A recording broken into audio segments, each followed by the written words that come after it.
I said we'll start looking at affordable cars, and this is just a start. I know plenty of people who are in debt due to buying cars for stamp of approval from public opinion. If you are one of those, I'm here to tell you that downgrading isn't such a bad idea. With cars like the Polo TSI costing well over $1 million, it's clear that this economy has its own people. So the sooner you stop forcing things, the sooner you can start enjoying your money. But asikolab. This is the Toyota Starlet. I thought it was a bad car until I drove it for a few days. In this video, I will tell you how this car changed my mind, why I think it's one of the best value for money, which other cars compete with it, and my verdict on whether or not you should buy the car. Welcome to another video.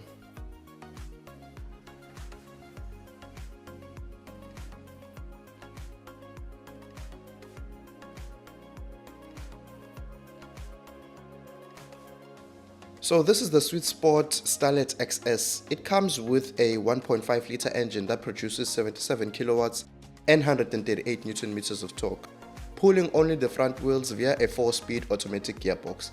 And you might be asking yourself, "Aye man, why does this look like the baleno?" And the answer to that is cause this is effectively a rebadged Suzuki baleno. Same as how Bafana Bafana is the rebadged Mamelodi Sundowns. So let's talk about the looks. This derivative sits on 16-inch alloys with the updated headlights and front grille that houses the fog lamps and this carbon fiber-like front lip, which matches what you will find on the inside. I will say the car looks so simple, but at the same time keeps in with the times. With that being said, I will say the back is where they could have spent a little bit more time. You do have your badges and these cool tail lights. And the last thing to note is the rear parking sensors for our friends who bought their licenses.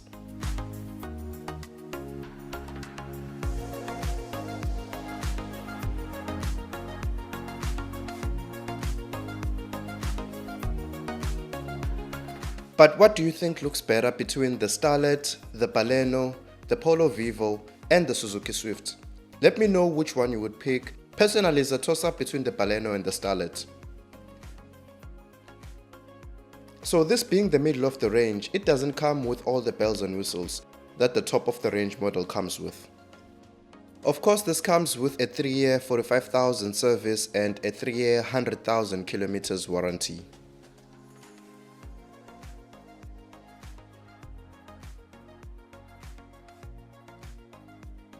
Getting into the inside, you are greeted with a 7-inch touch display which can be upgraded to 9-inch along with the analog cluster. But at this price range, we have to be realistic that you won't get all leather and nice feeling materials.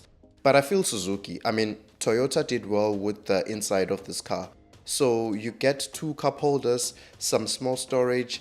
The cloth seats are fairly comfortable as well. At the back there is definitely more space. I would say the Starlet has more space than the Polo Vivo. For instance, I have plenty knee room and headroom at the back. The back passengers also get their own vents, charging ports for USB-C and USB-A.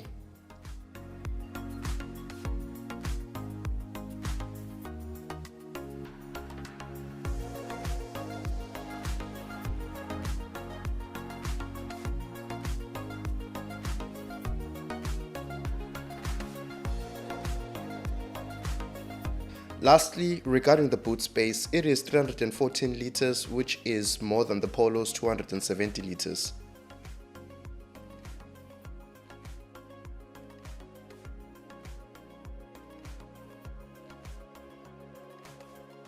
So all around, this is a solid car so far. So let's get in and drive the Starlet. My mistake was expecting a Polo drive. This is not that. Once I've made peace with what the car actually is and what it's made for, I realized that this is actually a very great car. If you are a speedmaster, this is definitely not for you. It screams when you try to overtake. If we're just cruising and I just want to go quick,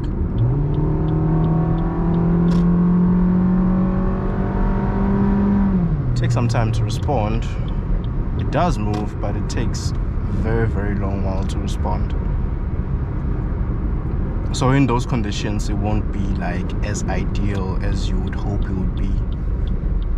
Although stable at high speeds, The consumption is indeed 5.7 liters per 100 kilometers, so I do not have any complaints about it, even with the price.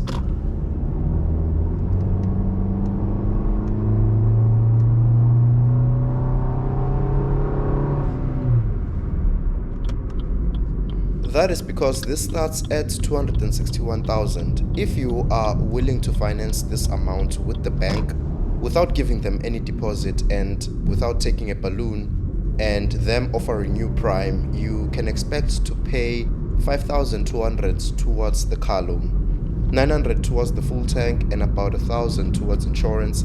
So that means you'll be paying around 7,000 all inclusive for the Toyota Starlet. So what's my verdict? Should you buy, shortlist, or just go for a different car completely? Namely the Polo Vivo, the Swift, or the Baleno. There are also plenty other competitors out there. But I think you should buy the Starlet.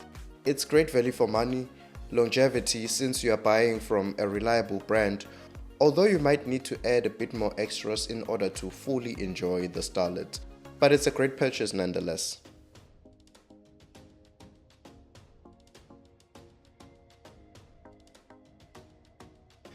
But let me know if you would downgrade or upgrade to the Starlet if you could, or if you would rather go for the other options in the market. Lastly, please be on the lookout for an email from me. If I can't find your email, I will just reply to your comment on my giveaway video. I am finally back as I had emergencies that I had to deal with, so apologies for taking so long.